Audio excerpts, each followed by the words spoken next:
Hello hello hello everybody and welcome to Jai Hind classes. एक बार मैं आप सबका फिर से जय हिंद क्लासेस में स्वागत करता हूं और आज हम पढ़ेंगे today we will study about algebra. What is algebra, how to solve algebra expressions, algebraic equations, जितनी भी अलजेब्रिक की जो भी प्रॉब्लम है, जो सवाल है, जो बेसिक है, क्लास 10th के इस चैप्टर के इस फर्स्ट पार्ट में हम पढ़ेंगे आज पूरा बेसिक अलजेब्रा का। जितना भी बेसिक है वो सारा हम आज पढ़ लेंगे, क्योंकि मैं आपको एक बात बता दूं कि जब आपको मैथ पढ़नी है तो मैथ के हर टॉपिक का, हर पॉइंट का आपको अगर बेसिक नहीं आता है तो ये बात आप मान कर चलना, लिख कर चलना कि आप मैथमेटिक्स नहीं पढ़ पाओगे, नहीं पढ़ पाओगे, नहीं पढ़ पाओगे। अगर आपको मैथ्स पढ़नी है तो आपको हर topic, each and every topic का बेसिक कंप्लीट होना बिल्कुल ज़रूरी है। तो आइए बिना किसी देरी के हम शुरू करते हैं आज का वीडियो। और आज के वीडियो में मैं आपको पहले से बता रहा हूँ कि कोई भी क्वेश्चन सॉल्व नहीं होंगे। आज हम काम करेंगे कंप्लीट बेसिक पे। आज का अगर आपने ये वीडियो देख लिया तो अलजेब्रा और पॉलिनोमियल्स का जो भी बेसिक है वो आपका सारा क्लियर हो जाएगा।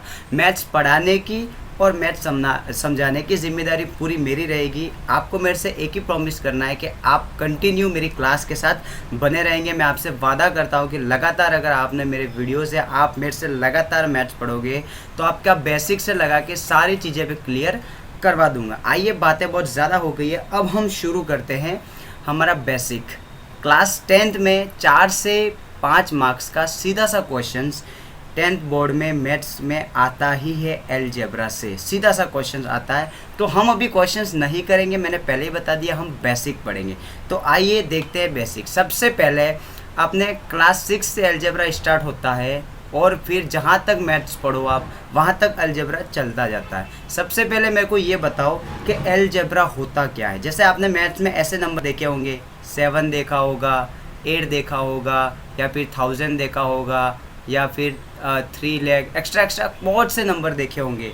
तो ये सारे तो मैथमेटिक्स नंबर है। लेकिन जब कभी भी आपको मैथ्स के नंबर के साथ इंग्लिश अल्फ़ाबेट का कोई भी वर्ड दिखाई दे, जैसे कि 7A, या फिर आपको दिखाई दे 8x, या फिर 9y, या फिर 10y, तो ये जो सारे नंबर होते हैं ना जिसमें इंग्लिश अल्फ़ाबेट के वर्ड आते हो, तो जो इंग्लिश अल्फ़ाबेट के जो वर्ड होते हैं ना उनको एक प्रकार से अलजेब्रा कहा जाता है। मैथ्स में उनको एक अलग से एक ब्रांच या फिर एक नाम दिया हुआ है, उनको हम कहते हैं अलजेब्रा। तो आपके माइंड में पहली चीज़ क्लियर हो गई कि अलजेब्रा क्या होता है। मतलब एक बेसिक सा छोटा सा पॉइंट पे समझाने की कोशिश कर रहा हूँ। जैसे मैंने यहाँ पे 7 लगाया हुआ है तो ये ओनली मैथमेटिक्स नंबर है। अगर इसके साथ मैं a लगा दूँ तो ये 7a बन गया। अब इस 7a की वैल्यू किस पे डिपेंड करेगी? 7a की वैल्यू इस a पर डिपेंड करेगी। अगर 7a में अगर a की वैल्यू अगर 1 रखेंगे हम तो इसकी जो वैल्यू होगी वो 7 हो जाएगी। अगर a का मान अगर हम 2 मान ले इसकी वैल्यू, तो ये पलट के 14 हो जाएगा और 14 हो जाएगा। अगर इसको 3 मान ले a की जगह तो ये हो गया 21। तो यहाँ पर जो है वैल्यू कांस्टेंट नहीं होती, एक जैसी नहीं होती, बदलती रहती है। किसके आधार पर, किसके बेसिक पर बदलती है? तो बदलती है अलजेब्रिक जो नंबर होते हैं उसके बेसिक पर ये चीज़ें लगातार चेंज होती रहती है। तो इसी के बारे में हम पढ़ेंगे। तो आपको एक बार क्लियर हो गई कि जहाँ पर भी आपको मैथमेटिक्स के साथ, मैथमेटिक्स नंबर के साथ जिस एक्सप्रेशन में इंग्लिश के वर्ड दिखाई दे, जैसे ये मैंने लिख दिया y 7y, तो ये एक प्रकार से ये अलजेब्रिक एक्सप्रेशन हो गया। ठीक है, यहाँ तक तो आपको बात समझ में आ गई। अब धीरे धीरे हम आगे बढ़ते हैं। मैं आपको बेसिक से पढ़ा रहा हूँ। मैं ये मान के चल रहा हूँ कि आपको अलजेब्रा में कुछ भी नहीं आता, आप अलजेब्रा में जीरो हो। तो मैं जीरो से आपको समझाना स्टार्ट करूँगा। ऐसा नहीं कि मैं क्लास 10 की क्लास ले रहा हूँ तो आपको डायरेक्ट क्लास 10 का सवाल करा दूँ, नहीं। कुछ बच्चे ऐसे होते हैं जिनको साथ लेकर चलना ज़रूरी है। कुछ बच्चों को तो ये सब पता होगा लेकिन कुछ बच्चों को नहीं पता होगा। तो मैं सारे बच्चों को साथ लेकर चल रहा हूँ। आज का वीडियो थोड़ा लंबा हो सकता है लेकिन आपको वीडियो देखना है, आपका बेसिक पूरा क्लियर हो जाएगा। तो चलिए स्टूडेंट, ये तो आपने देख लिया कि अलजेब्रा क्या होता है।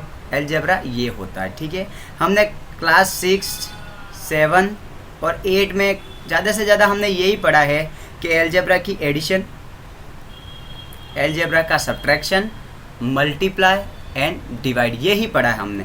तो किन किन नंबर्स का अलजेब्रा में किन किन नंबर का एडिशन होता है और किन किन का एडिशन नहीं होता है। मान लो मैं आपको एक कंडीशन दे दूं, मैं कहूं कि 7x प्लस 6x को आप ऐड करो, तो क्या इसको ऐड कर पाओगे? तो बिल्कुल ऐड कर पाओगे। आपको एक बात याद रखनी है कि एल्जेब्रिक एक्सप्रेशन जो होती है, एल्जेब्रिक जो टर्म होती है, वो कब ऐड होती है? वो तब ऐड होती है जब उसका जो वेरिएबल होगा, जो मैंने कहा ना अभी इंग्लिश अल्फ़ाबेट के वर्ड आते हैं। आपको अभी वेरिएबल नहीं पता, छोड़ दो, आप तो ये बस याद रखो कि इंग्लिश अल्फ़ाबेट का यहाँ पर भी सेम वर्ड आ रहा है, यहाँ पर भी सेम वर्ड आ रहा है, इसका मतलब ये जुड़ जाएंगे। अगर अलग अलग वर्ड आ रहा है तो नहीं जुड़ेंगे, ठीक है। तो यहाँ पर 7 है, ये 6 है, ये हो गया 13 और x में x जुड़ा तो ये x हो गया।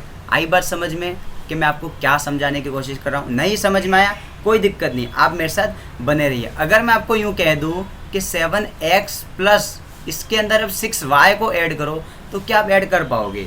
मेरे को बताओ, क्या आप ऐड कर पाओगे? तो आप कहोगे सर दिक्कत हो रही है, पहले तो आपने x में x जोड़ा तो हमने x में x जोड़ दिया, लेकिन अब एक बार x आ रहा है, एक बार y आ रहा है, दोनों अलग अलग वर्ड आ रहे हैं। मैं यहाँ पे थोड़ा सा मतलब नॉर्मल लैंग्वेज यूज़ कर रहा हूँ कि इंग्लिश अल्फ़ाबेट का वर्ड, मतलब मुझे यहाँ पे ये नहीं कहना चाहिए। यहाँ पे वेरिएबल है और ये कांस्टेंट नंबर है, लेकिन अभी हम उस लेवल तक नहीं पहुँचे। मैं आपको बेसिक से समझाने की कोशिश कर रहा हूँ, आप एक बार इस पर माइंड नहीं करें, आप बस वीडियो को देखते जाएं। तो यहाँ पर देखना, यहाँ पे इंग्लिश अल्फ़ाबेट का x वर्ड आ रहा है, यहाँ पर y वर्ड आ रहा है। तो जब कभी भी अलग अलग वर्ड आए तो ये अलग अलग वर्ड आपस में नहीं जुड़ेंगे। बच्चों आपको याद रखना है, स्टूडेंट आपको ये याद रखना है। एक ही जाति के होंगे तो जुड़ जाएंगे, ये अलग अलग जाति के हैं ये नहीं जुड़ेंगे, तो ये ऐसा का ऐसा ही रहेगा, अज वलज रहेगा। ये 7x प्लस ये 6y ऐसा ही रहेगा। तो आपको एक बात याद रखनी है, तो अलजेब्रिक जो टर्म होती है उसमें जो वेरिएबल होता है या जो इंग्लिश अल्फ़ाबेट का जो वर्ड होता है वो अगर सेम है तो वो आपस में जुड़ेगा, अगर सेम नहीं है तो नहीं जुड़ेगा, नहीं जुड़ेगा, नहीं जुड़ेगा। क्या आपको ये बात समझ में आ गई? अब हम बात करेंगे V एंड C की। अलजेब्रिक एक्सप्रेशन में V एंड C क्या होता है? तो एक होता है वेरिएबल, V का मतलब होता है वेरिएबल और C का मतलब होता है कांस्टेंट। अब मैं आपको बताऊंगा कि वेरिएबल क्या होता है, कांस्टेंट क्या होता है। अब हमने जो चैप्टर स्टार्ट किया था अलजेब्रा, तब से हम एक वर्ड का यूज़ कर रहे हैं, इंग्लिश अल्फ़ाबेट का वर्ड, इंग्लिश अल्फ़ाबेट वर्ड। अब हमको ये कहने में थोड़ा अजीब लगता है, मैथमेटिक्स में हम यूँ नहीं कह सकते कि इंग्लिश अल्फ़ाबेट का वर्ड है, इंग्लिश अल्फ़ाबेट का वर्ड है, नो। अब हम उसको कहेंगे, उसका नाम चेंज करेंगे, उसको कहेंगे वेरिएबल, और कांस्टेंट में अब हम इसका नामकरण करेंगे। कैसे करेंगे? जैसे मैं यहाँ पे लिख रहा हूँ एज ए एग्जाम्पल के लिए, मैंने यहाँ 6 लिखा, 6x लिखा हुआ है। अगर मैं नॉर्मल किसी से पूछूं, अब तक हमने क्या पढ़ा कि ये तो मैथ्स का नंबर है, इसका नंबर है, ये 6 जो है ये तो मैथमेटिक्स नंबर है, और x जो है वो इंग्लिश अल्फ़ाबेट का नंबर है। हमने अभी तक यही पढ़ा, लेकिन अब हम इनको थोड़ा सा चेंज कर रहे हैं। इसको बोलने का जो स्टैंडर्ड है वो मैथमेटिक्स के अकॉर्डिंग हम कर रहे हैं। तो यहाँ पर जब भी ऐसा नंबर दिखे आपको, तो यहाँ पर जो मैथमेटिक्स का नंबर होता है उसको हम कांस्टेंट कहेंगे। स्टूडेंट क्या कहेंगे? कांस्टेंट मतलब C, ठीक है। और जो इंग्लिश अल्फ़ाबेट का जो वर्ड है उसको हम कहेंगे वेरिएबल मतलब V। क्या आपको ये बात समझ में आ रही है? मैं आपको ये भी बताऊंगा कि इसको वेरिएबल क्यों कहते हैं और इसको कांस्टेंट क्यों कहते हैं। अब मैंने यहाँ पे 6x लिखा हुआ है, यहाँ पे थोड़ा सा ध्यान से समझने की कोशिश करना। इसमें जो 6 है वो तो हमारा है कांस्टेंट। क्या है स्टूडेंट? 6 तो हमारा हो गया कांस्टेंट, x हमारा हो गया वेरिएबल, x हमारा हो गया वेरिएबल। अब ये कांस्टेंट क्यों है और ये वेरिएबल क्यों है, तो मैं आपको इस पर थोड़ा समझाने की कोशिश करता हूँ, समझने की कोशिश करना। मैंने यहाँ पे ये लिखा हुआ है 6, ठीक है। 6 क्या मैथमेटिक्स में 6 का कोई दूसरा मान या 6 की कोई दूसरी वैल्यू हो सकती है क्या? या कभी ऐसा हुआ है क्या कि ये 6 तो 8 के बराबर होता है, ये 6 तो 8 के बराबर होता है? या फिर कभी ऐसा हुआ है क्या कि ये 6 9 के बराबर होता है? या फिर कभी ऐसा हुआ है क्या ये 6 तो 0 के बराबर हुआ है? क्या आपने कभी ऐसी बात सुनी है स्टूडेंट? नहीं सुनी होगी, क्योंकि हमको पता है मैथमेटिक्स में 6 का मतलब क्या होता है, 6 ही होता है। 6 का कोई और वैल्यू हमने सुनी है क्या?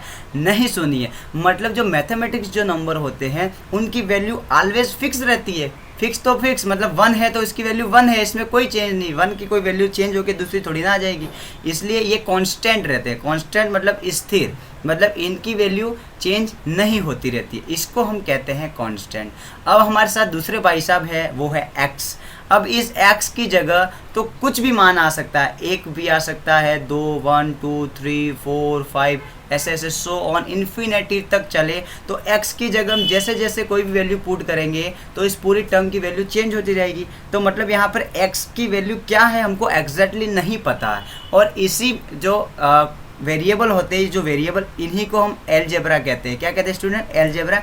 इनकी वैल्यू निकालना कि इनकी जगह क्या है, मतलब एक x लिखा हुआ तो उसकी वैल्यू क्या है, 1 है, 2 है, 3 है, 4 है, या 15 है, 100, 1000 क्या है, वो हमको नहीं पता होता है। वो कभी भी चेंज होते रहते हैं, वो बार बार बदलते रहते हैं, इसलिए उनको कहता है वेरिएबल कहते हैं। इसको क्या कहते हैं स्टूडेंट? वेरिएबल। तो यहाँ पर आपको 2 पॉइंट और मैंने समझा दिए कि वेरिएबल क्या होता है और कांस्टेंट क्या होता है। स्टूडेंट क्या आपको ये बात समझ में आ गई है? एक बार फिर से बता देता हूँ, जैसे कि मैंने यहाँ पे लिखा हुआ है 7y। अगर कोई पूछे आपसे, ये छोटी क्लास का क्वेश्चन है, 6, 7, 8 का लेवल अभी हम पढ़ रहे हैं, धीरे धीरे हम बेसिक पढ़ते पढ़ते 8, 9, 10 में भी चले जाएंगे। आप बस बने रहिए, बेसिक समझने की कोशिश करिए स्टूडेंट।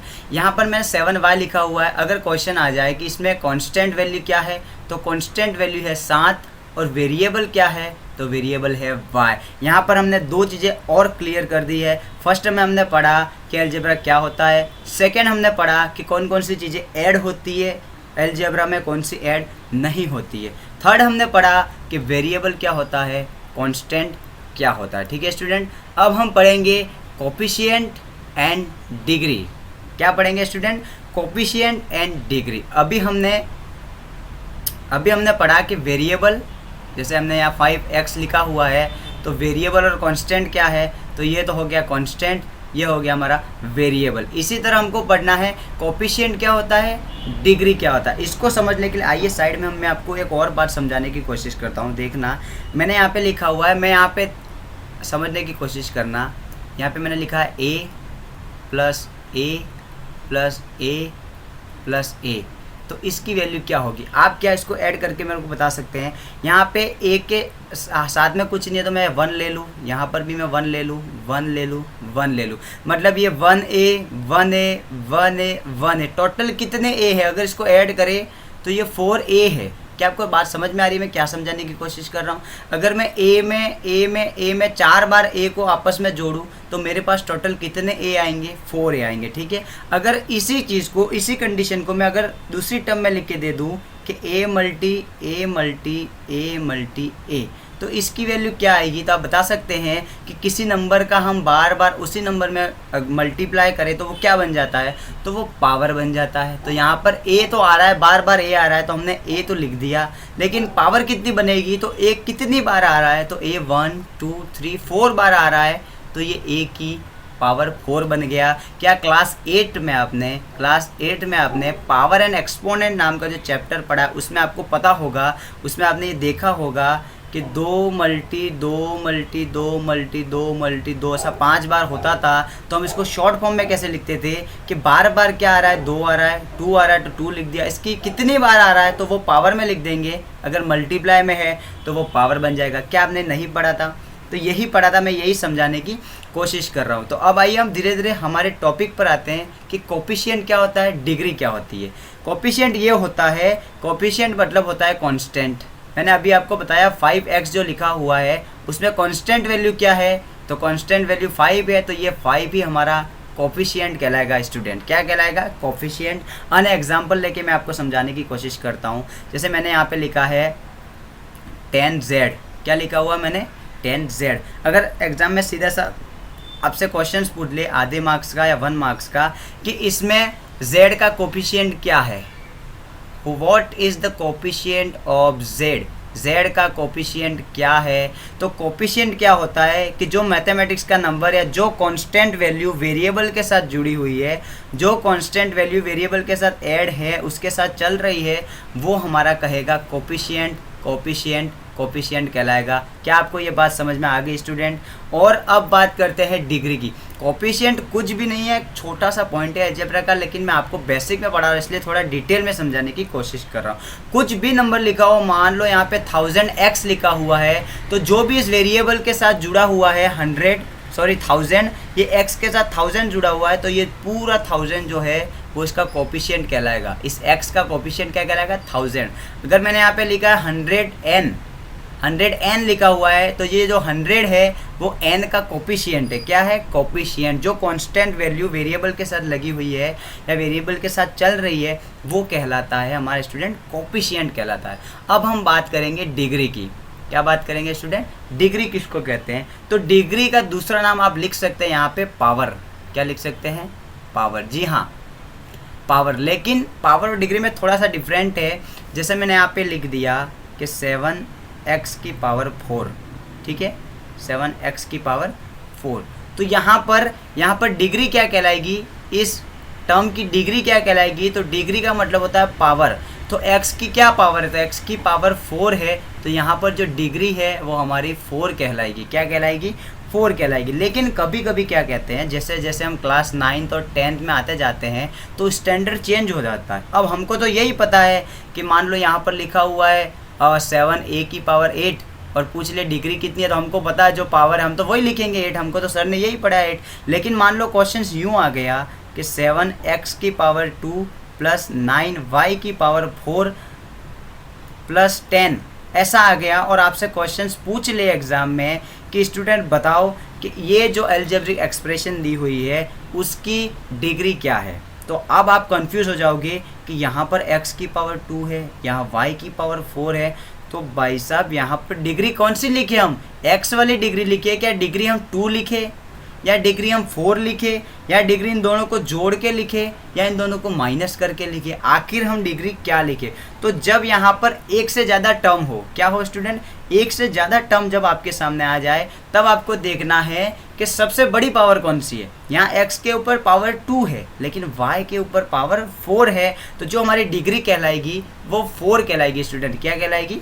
4 कहलाएगी। इसका एक और क्वेश्चन मैं आपको यहाँ पर समझाने की कोशिश करता हूँ। एक और एग्जांपल देता हूँ डिग्री एंड कोफिशिएंट का, ठीक है। यहाँ पे मैंने लिख दिया 7x की पावर 4 प्लस 6y की पावर 3 प्लस 9z की पावर 2 प्लस 11, ठीक है। ये क्वेश्चन सीधा सा 1 मार्क्स का, ये हम धीरे धीरे क्लास 10 की तरफ आ रहे हैं स्टूडेंट, समझने की कोशिश करना। ये क्वेश्चन क्लास 10 में बनता है 1 मार्क्स का। हमने 6, 7, 8 का बेसिक पढ़ते पढ़ते अब हम धीरे धीरे स्टैंडर्ड अपना बढ़ा रहे हैं। अब यहाँ से सीधा क्वेश्चन आ जाए कि right degree of this polynomial. इस पॉलिनोमियल जो है इसकी डिग्री लिखो, इसकी डिग्री क्या होगी? तो अब देखो, हमने तो अभी तक यही पढ़ा है कि जो भी हमारे पास टर्म होगी, जैसे 9x की पावर 2 है तो इसकी जो पावर होगी वो डिग्री लिख दो। यूट्यूब पे ऐसे बहुत से वीडियो मिलते हैं जिनमें बस सर 1 सेकंड में डिग्री निकाली करके बता देते हैं कि जो भी पावर होती है वो लिख दो। लेकिन मान लो भैया कभी ऐसा आ गया, कभी एक के साथ 3-4 टर्म एक साथ दे दे आपको और अब पूछे कि इसकी डिग्री क्या होगी, तो डिग्री वो होती है, 4 टर्म है कोई दिक्कत नहीं, 1 करोड़, 1 लाख, 500, 600, 1000, 100, कितनी भी टर्म हो, आपको डरने की कोई ज़रूरत नहीं। आपको बस वो देखना है कि सबसे बड़ी पावर किस पे आ रही है। सबसे बड़ी पावर x के ऊपर आ रही है और सबसे बड़ी पावर क्या आ रही है? तो यहाँ पर सबसे बड़ी पावर 4 आ रही है, तो इस पूरे पॉलिनोमियल की जो डिग्री रहेगी वो स्टूडेंट रहेगी 4। क्या आपको ये बात समझ में आ गई है स्टूडेंट? अगर आ गई है तो बहुत अच्छी बात है, नहीं समझ में आई है तो धीरे धीरे जब हम एक्सरसाइज के क्वेश्चंस करेंगे तो आपको समझ में आ जाएगी। तो हमने यहाँ पे कांस्टेंट पढ़ लिया, वेरिएबल पढ़ लिया, कोफिशिएंट, डिग्री, हमने यहाँ पे धीरे धीरे सारी चीज़ें अब क्लियर कर दी है। अब मैं आपको बात बता दूँ कि आपने क्लास 6 में पढ़ा, क्लास 7 में पढ़ा, क्लास 8 तक तो हमारा जो नाम था इस चैप्टर का वो नाम था अलजेब्रा। क्या नाम था? अलजेब्रा, ठीक है। जैसे ही हम क्लास 9th में आए, 10th में आए तो इसका नेम जो है एक्सरसाइज का चेंज हो गया, ये हो गया पॉलिनोमियल। क्या हो गया? पॉलिनोमियल। तो ऐसा क्यों हुआ? तो अलजेब्रा क्या होता था और पॉलिनोमियल क्या होता तो यही है। इसमें भी x y z, coefficient, variable, degree सब यही होती है, इसमें भी यही होती है। लेकिन पॉलिनोमियल किसको कहते हैं? जब 2 या 2 से मोर, 2 एंड मोर देन 2 कह सकते हैं आप, मोर देन 2 टर्म जब एक साथ आ जाए तो वो पॉलिनोमियल बन जाता है स्टूडेंट। क्या बन जाता है? जैसे मैंने यहाँ पे लिखा 7x, ये एक सिंगल टर्म है। क्या है? Single term. इसको हम अलजेब्रा नहीं कह सकते। इसको हम एल्जेब्रिक एक्सप्रेशन नहीं कह सकते। ये आपने क्लास 9 में पढ़ा होगा, लेकिन मैं आपको रिवीजन करा देता हूँ। मान लो आपके पास कोई एक टर्म है, तो ये 7x लिखा है। अगर मैं इस टर्म के अंदर 9y एक और टर्म जोड़ दूँ, क्या करूँ, एक और टर्म जोड़ दूँ, तो ये क्या बन जाएगा, एक एल्जेब्रिक एक्सप्रेशन बन जाएगा। क्या बन जाएगा,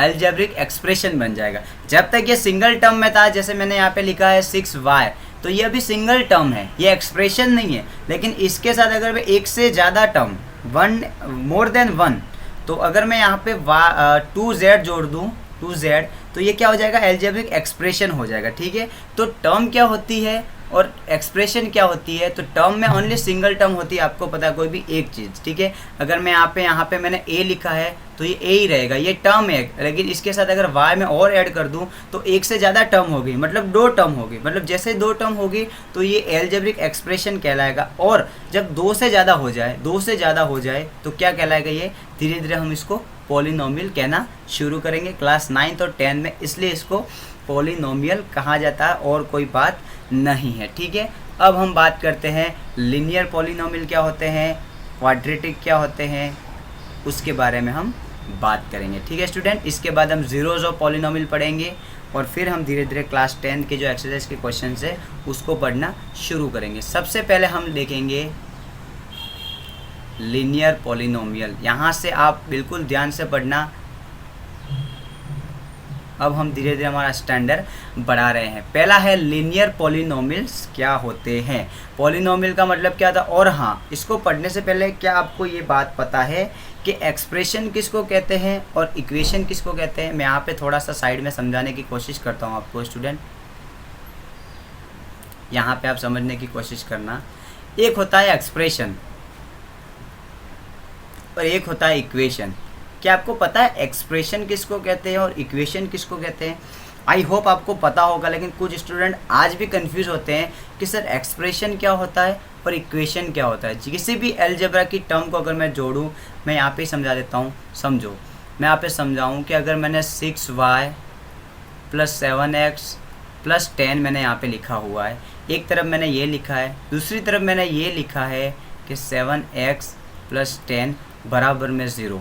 तो यहाँ पे कुछ ना कुछ आपको अलग दिख रहा है। मैंने यहाँ पे जो लिखा है वो मैंने एक्सप्रेशन लिखी है, मैंने यहाँ पे जो लिखा है वो मैंने इक्वेशन लिखी है। एक्सप्रेशन और इक्वेशन में एक माइनर सा, एक छोटा सा डिफरेंट होता है। वो होता है कि जो एक्सप्रेशन होती है वो सिंगल साइडेड चलती है। कैसे चलती है? सिंगल साइडेड, मतलब ये एक ही साइड में चलती है। इसमें बराबर का इक्वेशन नहीं होता, इसमें दो पोर्शन नहीं होते। जैसे कि ये 7y + 6y + 7x + 1 था, तो ये एक प्रकार से एक्सप्रेशन था अलजेब्रा का। लेकिन जैसे ही मैंने इसको यूँ लिख दिया चेंज करके कि 6y + 7x + 10 = 0, मतलब ये चीज़ बराबर में चल रही है, मतलब टू साइडेड चल रही है, left hand side right hand side. समझ रहे हो ना बात? अगर बराबर का किसी भी एक्सप्रेशन में अगर बराबर का निशान आ जाए तो समझ लेना ये इक्वेशन है। इक्वेशन की ये एक पहचान होती है, जहाँ पर भी आपको बराबर का निशान दिख जाए मतलब ये इक्वेशन है। आपको और कुछ भी याद नहीं रखना है, single sided, double sided, no. Only आपको याद रखना है कि बराबर का अगर इक्वल का निशान आ जाए, इक्वल का साइन आपको दिख जाए, तो वो इक्वेशन होती है, वो एक्सप्रेशन नहीं होती। एक और एग्जांपल मैं आपको दे दूं कि मैंने यहाँ पर लिखा है, मान लो मैंने यहाँ पे लिख दिया 6x + 4y, और दूसरा मैंने यहाँ पे लिख दिया कि 6x + 4y = 0। बताओ इसमें से एक्सप्रेशन कौन सी है, इक्वेशन कौन सी है? और ऐसा नहीं है कि 0 ही आएगा, यहाँ पे 5, 10, 1000 करोड़ कुछ भी आ सकता है। हमको इससे मतलब नहीं है, कांस्टेंट वैल्यू क्या है, नो प्रॉब्लम। हमें दिक्कत कहाँ है, हमको पहचान कहाँ से करनी है, बीच में क्या निशान आ रहा है, क्या साइन आ रहा है। तो यहाँ पर साइन आ रहा है, इक्वल का साइन आ रहा है। जहाँ पर भी इक्वल का साइन आ जाए अलजेब्रिक एक्सप्रेशन में, वो एक्सप्रेशन ना रह के वो बन जाती है इक्वेशन। आई बात स्टूडेंट समझ में? तो उम्मीद करता हूँ आपको एक्सप्रेशन और इक्वेशन में जो माइनर डिफरेंट है वो समझ में आ गया होगा। मैं आपकी सारी चीज़ें क्लियर करवा दूंगा, बस आप मेरे साथ बने रहिए। अब हम बात करते हैं लीनियर पॉलिनोमियल क्या होते हैं। लीनियर पॉलिनोमियल का मतलब होता है, मैं यहाँ पे साफ आपको शब्दों में बता दूँ, साफ वर्ड में बता दूँ कि power 1, highest power 1, highest power 1 होनी चाहिए। पूरी पॉलिनोमियल जो होती है उसकी हाईएस्ट पावर 1 होनी चाहिए। अगर वो 1 है तो उसको हम लीनियर पॉलिनोमियल कहेंगे। लीनियर पॉलिनोमियल मतलब मैं आपको एक एग्जांपल देके समझाता हूँ कि लीनियर पॉलिनोमियल किसको कहते हैं। जैसे मैंने यहाँ पे लिख दिया 7x + 4, तो इस एक्सप्रेशन की या इस पॉलिनोमियल की जो डिग्री है, जो पावर है, वो अगर 1 है तो ये कौन सा पॉलिनोमियल है, तो ये लीनियर पॉलिनोमियल है। आपको आँख मीच के, आँख बंद करके पता लग जाना चाहिए। अगर इसकी पावर, अगर इसकी जो डिग्री है वो 1 है तो ये लीनियर पॉलिनोमियल है। इसको हिंदी के स्टूडेंट कह सकते हैं रेखिक, क्या कह सकते हैं, रेखिक बहुपद। क्या कह सकते हैं स्टूडेंट, थोड़ा हिंदी मीडियम में भी पढ़ना सीखो, मातृभाषा है हमारी। इसको कहते हैं रेखिक बहुपद, लीनियर पॉलिनोमियल हम इसको कहते हैं। दूसरा जो पॉलिनोमियल होता है वो होता है क्वाड्रेटिक।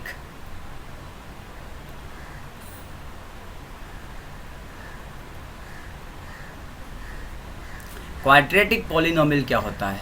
क्वाड्रेटिक पॉलिनोमियल का मतलब डिग्री 2 होनी चाहिए, ठीक है।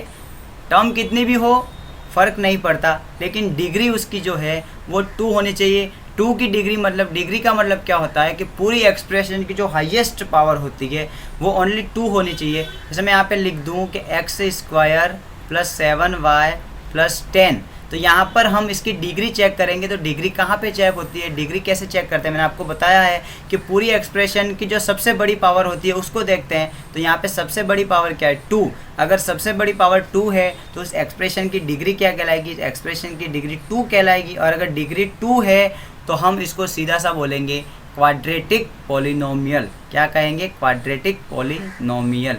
इसी प्रकार इक्वेशन भी होती है, लीनियर इक्वेशन और क्वाड्रेटिक इक्वेशन। उसमें क्या होता है, लीनियर इक्वेशन उसमें भी हुई सेम कंडीशन, लेकिन क्या हो जाएगा, बराबर में 0 आ जाएगा, बराबर में 0 आ जाएगा। जब बराबर में 0 आ जाएगा तो ये क्वाड्रेटिक इक्वेशन बन जाएगी ये, और ये लीनियर इक्वेशन बन जाएगी। लीनियर इक्वेशन में सेम इसकी डिग्री 1 होनी चाहिए। क्वाड्रेटिक में क्या होगा, इसकी डिग्री 2 होनी चाहिए। आइए मैं इसकी थोड़े से एक और एग्जांपल आपको दे के समझाने की कोशिश करता हूँ। मैं यहाँ पे 2 एग्जांपल लिखता हूँ। मैंने यहाँ लिख दिया 7y + 10, यहाँ मैंने लिख दिया 8x + y² - 9, ठीक है। अगर मैं आपसे पूछूँ इसमें लीनियर कौन सा है और क्वाड्रेटिक कौन सा है, which is the linear expression and quadratic equation, या फिर ये भी कह सकते हैं कि which is the linear polynomial and quadratic polynomial. अभी हम इसको इक्वेशन क्यों नहीं कह रहे हैं, अभी हम इसको इक्वेशन इसलिए नहीं कह रहे क्योंकि बराबर हमको यहाँ पे कहीं पर भी नहीं दिख रहा है। अब हर बात समझने की कोशिश करो, मैथ्स तभी समझ में आएगी जब आप उसको समझोगे, ना कि उसको रटोगे, ठीक है। अगर आपसे पूछ ले कि ये जो लिखा हुआ है, मैंने जो फर्स्ट इक्वेशन लिखी हुई है वो लीनियर, सॉरी इक्वेशन कह रहा हूँ, जो एक्सप्रेशन लिखी हुई है वो लीनियर एक्सप्रेशन क्यों है। कभी कभार टीचर ज़्यादा टैलेंटेड होता है, ज़्यादा टेढ़ा होता है, तो हमसे उल्टा क्वेश्चंस कर लेता है। हमसे ये नहीं पूछेगा कि 7y + 10 जो है वो बताओ क्या लीनियर है या क्वाड्रेटिक है, ये नहीं पूछेगा। इसको पता है, इसकी पावर 1 देखिए बता देगा लीनियर है, लेकिन वो थोड़ा सा क्वेश्चन चेंज कर देगा। वो क्वेश्चन चेंज करके क्या बताएगा स्टूडेंट, वो चेंज करके आपसे ये पूछेगा स्टूडेंट कि ये लीनियर एक्सप्रेशन क्यों है, वाई का निशान लगा देगा और हमारी बोलती बंद कर देगा। लेकिन जिस स्टूडेंट को बेसिक आता है, जिसने अच्छे से पढ़ा, वो बता देगा कि लीनियर इसलिए है। अब आप मेरे को बताओ लीनियर का मतलब क्या होता है।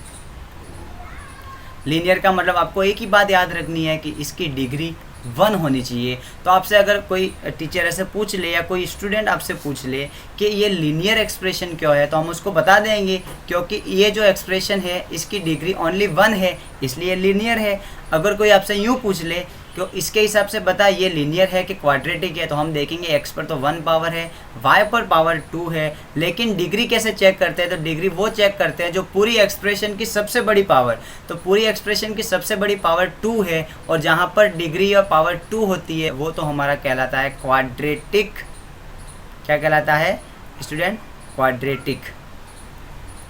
तो आगे बात आपको समझ में है कि लीनियर इक्वेशन, लीनियर एक्सप्रेशन और लीनियर पॉलिनोमियल क्या होते हैं, और linear algebraic expression, linear equation किसको कहते हैं वो भी आपको समझ में आ गया, क्वाड्रेटिक किसको कहते हैं वो भी आपको समझ में आ गया। यहाँ पर जैसे एक और एग्जांपल मैं आपको बता दूँ कि 7y + 6x² + 10, अगर मैं यहाँ पे बराबर में 0 लगा दूँ तो बताओ ये क्या बन जाएगा, क्या ये क्वाड्रेटिक इक्वेशन नहीं बन जाएगा क्या? क्वाड्रेटिक क्यों बनेगा? क्योंकि पावर 2 है। इक्वेशन क्यों बनेगा? क्योंकि बराबर का निशान आ रहा है। तो आपको समझने की कोशिश करनी है, यहाँ पर सोचना है, खुद से सोचना है, खुद का दिमाग लगाना है स्टूडेंट कि हम इसको ऐसा क्यों कहते हैं। ठीक है स्टूडेंट, तो पॉलिनोमियल्स का सबसे इम्पोर्टेंट यहीं से हमारा 3 से 4 नंबर का क्वेश्चन सीधा सा बनेगा, और ये हमारा टॉपिक है ज़ीरोज़, ज़ीरोज़ ऑफ पॉलिनोमियल, बहुपदों के शून्यक, हिंदी में कहते हैं इसको शून्यक। ठीक है, अब कोई स्टूडेंट सोच रहा होगा कि मैं ज़ीरोज़ याद कर लूँगा, 10-15 इक्वेशन याद कर लूँगा, मेरा तो हो जाएगा। तो मैंने आपको पहले भी बताया है, मैं अब भी बता रहा हूँ, और मैं आगे भी बताऊँगा कि मैथमेटिक्स कभी रटने से क्लियर नहीं होगी, नहीं होगी, नहीं होगी। आप ज़्यादा से ज़्यादा 10 क्वेश्चन रट लोगे, 100 रट लोगे, या 1000 क्वेश्चन रट लोगे, लेकिन मैथमेटिक्स में ऐसा नहीं है। मैथमेटिक्स में अगर एक नंबर, एक वेरिएबल, एक कांस्टेंट अगर बदल दे तो पूरा का पूरा क्वेश्चंस और उसका सॉल्यूशन चेंज होता है। लेकिन अगर आपको उसका बेसिक और उसका कंसेप्ट अगर आपको आता है तो उस कंसेप्ट के बेसिक पर आप ऐसे 100 क्या 1000 क्या 2000 क्वेश्चंस भी आप सॉल्व कर सकते हो। लेकिन ये कब होगा? जब आपको किसी भी टॉपिक का, किसी चैप्टर का आपको बेसिक और उसका कंसेप्ट आना चाहिए। ठीक है, तो अब हम देखेंगे ज़ीरोज़ कैसे निकालते हैं।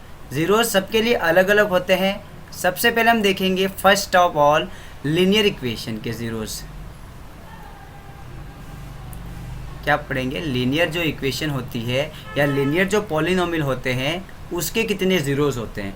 देखो, इक्वेशन के आधार पर या इक्वेशन के बेसिक पर जो ज़ीरोज़ होते हैं वो उसके आधार पर ही होते हैं। जैसे आपके सामने लीनियर इक्वेशन है कोई भी, और लीनियर इक्वेशन की डिग्री कितनी होती है, तो आपको पता है कि लीनियर इक्वेशन की डिग्री 1 होती है, तो लीनियर इक्वेशन का जो ज़ीरोज़ होगा वो भी 1 ही होगा। आपको ये बात याद रखनी है कि जिस इक्वेशन के जितने भी ज़ीरोज़ होंगे वो उसकी डिग्री के बराबर होंगे। अगर यहाँ पर दूसरी चीज़, क्वाड्रेटिक इक्वेशन अगर आप सॉल्व कर रहे हो, कौन सी इक्वेशन? क्वाड्रेटिक इक्वेशन अगर आप सॉल्व कर रहे हो तो क्वाड्रेटिक इक्वेशन की डिग्री 2 होती है, 2 डिग्री होती है, तो उसके जो ज़ीरोज़ होंगे वो भी 2 होंगे। ये बात तो बेसिक कंसेप्ट थी। अगर आपको ये समझ में नहीं आया कोई दिक्कत नहीं है, अब जो मैं बता रहा हूँ वो समझने की कोशिश करो कि हाउ टू फाइंड ज़ीरोज़ कैसे फाइंड आउट करते हैं, ज़ीरोज़ कैसे निकालते हैं। ठीक है स्टूडेंट, ज़ीरोज़ कैसे निकालते हैं? तो जो लीनियर इक्वेशन होती है उनका ज़ीरोज़ निकालना बहुत इजी होता है, और जो क्वाड्रेटिक इक्वेशन होती है उसके 2-3 जो मेथड है वो 1 बाय 1 हम क्लियर करेंगे। सबसे पहले हम देखेंगे लीनियर इक्वेशन के ज़ीरोज़ कैसे निकालते हैं, और सबसे पहले ये देखेंगे कि ज़ीरोज़ होता क्या है। चलिए स्टूडेंट, आइए बिना किसी देरी के हम समझने की कोशिश करते हैं कि ज़ीरोज़ क्या होता है। मैंने यहाँ पे एक इक्वेशन लिख देता हूँ मैं, x + 2 = 0। तो यहाँ पर जो x जो है, यहाँ पर जो x है वो हमारा क्या है? वेरिएबल है, और 2 हमारा कांस्टेंट है। तो इस इक्वेशन का ज़ीरोज़ अगर हमको निकालना हो तो सबसे पहले हमको ये मालूम होना चाहिए कि ज़ीरोज़ क्या होता है। ज़ीरोज़ क्या होता है स्टूडेंट? ज़ीरोज़ वो एक नंबर होता है जो इस पूरी इक्वेशन को ज़ीरो बना दे। मतलब इस x की जगह इस x की कौन सी वैल्यू पुट करें हम यहाँ पर जो इस x को ज़ीरो बना दे। मान लो अगर मैं x की जगह 1 पुट करता हूँ, क्या पुट करता हूँ? x = 1, तो ये 1 + 2 = 0, और ये हो गया 3 = 0। क्या 3 0 के इक्वल होता है? क्या नहीं होता। मतलब यहाँ पर जो 1 है वो x का ज़ीरोज़ नहीं है। ऐसे ही मैं अगर यहाँ पर x की जगह 2 पुट कर दूँ तो क्या होगा? तो ये हो जाएगा 2 + 2 = 0, तो ये हो गया 4 = 0। और क्या हमको पता है क्या 4 0 के इक्वल होता है? क्या नहीं होता है। तो हम यहाँ पर इस x की ऐसी कौन सी वैल्यू पुट करें जो इस पूरी इक्वेशन को ज़ीरो बना दे।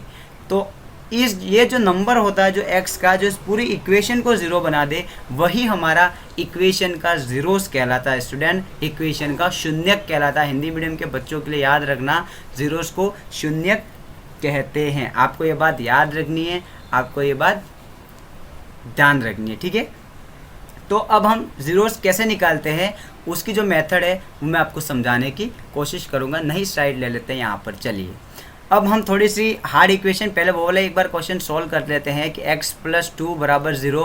तो या x की जगह मैं ऐसा क्या पुट करूँ, x का जीरो, इक्वेशन का जीरोस क्या होगा जो इस पूरी इक्वेशन को जीरो बना दे। तो क्या मैं x की जगह यहाँ -2 पुट कर दूँ अगर, और +2 तो चल ही रहा है, बराबर में 0, -2 + 2 कट के 0 हो गया, बराबर 0। तो हमारे सामने यहाँ पर ये जो इक्वेशन थी उसका जीरोस क्या हमारे पास -2 आ गया क्या। इसी प्रकार ये तो नॉर्मल है, छोटी इक्वेशन है, लेकिन मान लो बड़ी बड़ी लीनियर इक्वेशन कोई आ गई तो इसका जीरोस हम कैसे निकालेंगे। तो आइए वो मैं आपको समझाने की और पढ़ाने की कोशिश करता हूँ। मैंने यहाँ पर लिख दिया 7x + 2 बराबर 0, और एग्जाम में क्वेश्चन आ गया कि find the zeros of the equation, find the zeros of the equation, इस इक्वेशन का जीरो फाइंड आउट करो। तो क्या करेंगे, आपको कुछ भी नहीं करना है, इस इक्वेशन से आप x की वैल्यू निकाल लो, इस इक्वेशन से आप x की वैल्यू निकाल लो, जो x की वैल्यू होगी वही इसका जीरोस होगा। वैल्यू कैसे निकालते हैं आप, 7x + 2 बराबर 0 आपने क्लास 8 और क्लास 9 में बड़े अच्छे से पढ़ा है। इस x की वैल्यू कैसे निकालते हैं, x के आसपास जो भी नंबर घूम रहे हैं आप अच्छे से समझने की कोशिश करना स्टूडेंट, कि x के आसपास जितने भी नंबर घूम रहे हैं, यहाँ x के आसपास एक तो 7 घूम रहा है, एक +2 घूम रहा है, x के आसपास जितने भी नंबर घूम रहे हैं उन सबको पार्टीपी करके इस तरफ ले आओ, बराबर के इस तरफ ले आओ। तो हम क्या करेंगे, यहाँ पर 7x है, पहले तो इस +2 को हम पार्टीपी करके उस तरफ फेंक देंगे। तो +2 का अगर कोई भी नंबर प्लस का हो और इक्वल के साइन के उधर चला जाए तो माइनस का बन जाता है। तो यहाँ पर बराबर में ये -2 हो गया। अब हमारे पास x के साथ क्या जुड़ा हुआ है, 7, वो भी मल्टीप्लाई में। आपने ये जो रूल है वो तो पढ़े होंगे, अगर बराबर के इस तरफ कोई निशान है, कोई साइन है, अगर वो बराबर को क्रॉस करके इधर चला जाए तो प्लस का माइनस होता है, माइनस का प्लस होता है, मल्टीप्लाई वाला डिवाइड में चला जाता है, डिवाइड वाला मल्टीप्लाई। ये चीज़ आपको आती होगी, मैं आपसे उम्मीद करता हूँ, ठीक है। अब यहाँ पर 7 और x के बीच में मल्टीप्लाई हो रहा है, तो अगर मल्टीप्लाई का नंबर यहाँ से बाइटीपी होकर बराबर के इस तरफ जाएगा तो क्या हो जाएगा, डिवाइड में हो जाएगा क्या, तो -2 और ये 7 अपॉन में चला जाएगा। यहाँ से हमारे पास x की वैल्यू आ गई, x की वैल्यू क्या आ गई स्टूडेंट, x की वैल्यू आ गई -2/7। तो यही हमारा जीरोस कहलाएगा। क्या कहलाएगा स्टूडेंट, ये जो वैल्यू है वो हमारी जीरोस कहलाएगी। अगर इसका वेरिफिकेशन करना है तो x की जो वैल्यू है वो इसमें रख दो। यहाँ पर हमारे पास 7 तो था ही, x की वैल्यू हमने कितनी निकाली, x की वैल्यू निकाली है -2/7 + 2 और बराबर में 0 चल रहा था। 7 से 7 कट गया, यहाँ बचा हमारे पास -2, यहाँ बचा हमारे पास +2, बराबर में 0, माइनस के 2 में से प्लस का 2, -2 + 2 ये 0 हो गया और बराबर में 0। तो देखो इस x की जो वैल्यू हमने निकाली, इस x की वैल्यू ने इस पूरी इक्वेशन को 0 बना दिया। तो एक ऐसा नंबर, एक ऐसी x या किसी भी वेरिएबल की ऐसी वैल्यू जो पूरी इक्वेशन को 0 बना दे, वही हमारा जीरोस कहलाता है। और आज की क्लास हम यहीं पे ख़त्म करते हैं। मैं आपको कुछ होमवर्क में कुछ क्वेश्चंस देता हूँ, वो आप घर पे जाके सॉल्व करने की कोशिश करें। इनका जो जीरोस है वो फाइंड आउट करो, और जो भी आंसर आए मेरे को कमेंट करके ज़रूर बताना कि x + 4 बराबर 0। इनमें x मतलब इस इक्वेशन का जीरोस निकालो। 2x + 4 बराबर 0, x/2 + 4 बराबर 0, 7x - 2 बराबर 0।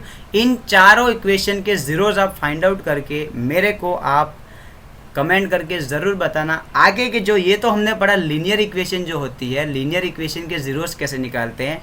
कल की मतलब जो नेक्स्ट क्लास होगी उसमें हम क्वाड्रेटिक इक्वेशन के लीनियर कैसे निकालेंगे वो पढ़ेंगे। और नेक्स्ट क्लास हम कोशिश करेंगे कि एक्सरसाइज का सॉल्यूशन भी हम आपको साथ साथ देते जाएं। ये थोड़ी सी बेसिक चीज़ें थी पॉलिनोमियल की जो मैंने आपको बता दी है। ये सारी चीज़ें आपको एक बार आपको पढ़ लेनी है। अगर ये सारी चीज़ें आपको आती है तो आगे के जो क्वेश्चन है वो आप इजीली और फास्टली कर पाएंगे, ठीक है स्टूडेंट। तो ये क्वेश्चन सॉल्व करने की कोशिश करना है, जीरोस कैसे निकालते हैं, और हम आगे का जो है वो हम नेक्स्ट क्लास में पढ़ेंगे। तब तक के लिए जय हिंद, जय भारत।